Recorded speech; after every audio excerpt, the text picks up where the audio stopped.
In the fight against Islamic State militants, so far only U.S. and Iraqi forces are taking part in the push to drive them back toward the Syrian border. Iraqi President Fuad Massoum says that fight needs to be bigger and broader. We must pursue them wherever they are. We must cut off their financing. We must besiege them with laws that forbid people to work with them. We must bring them to justice, and we must stop the fighters in the neighboring countries joining them. French President François Hollande says the Islamic State threat is not one the international community can ignore. Et nous devons nous engager ensemble. Et c'est le sens de cette conférence.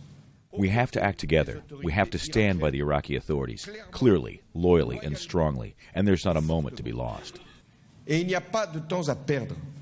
U.S. Secretary of State John Kerry came to these talks after meetings in Iraq, Jordan, Saudi Arabia, Turkey, and Egypt, trying to rally Arab leaders against the group, which is also known as ISIS.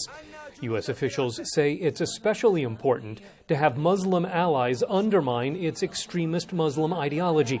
Georgetown University professor Nora Ben-Sahel says that ideology is a regional threat. Most of the states in the region, regardless of whether they're Sunni or Shia or U.S. allies or U.S. enemies or anything like that, do have an interest in stopping ISIS because it is such a well-organized group that has a brutal, brutal extremist ideology, even by regional standards.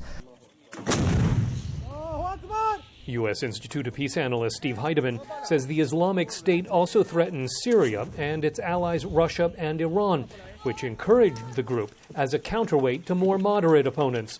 It's a moral hazard question.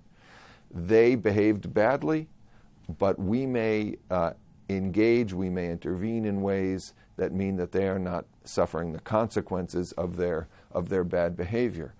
These talks focused on building a coalition to confront militants in Iraq, not in Syria, where they're based.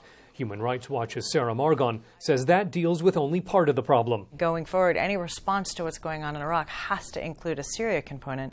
Otherwise, you're just going to see ISIS retreat, harden, and continue to mobilize themselves from across the border.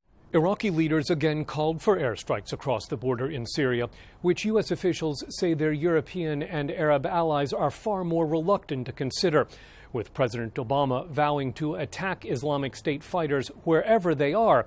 U.S. officials say when it comes to Syrian airstrikes, they will have ready their legal justification for such action in a sovereign state that has not asked for that military intervention.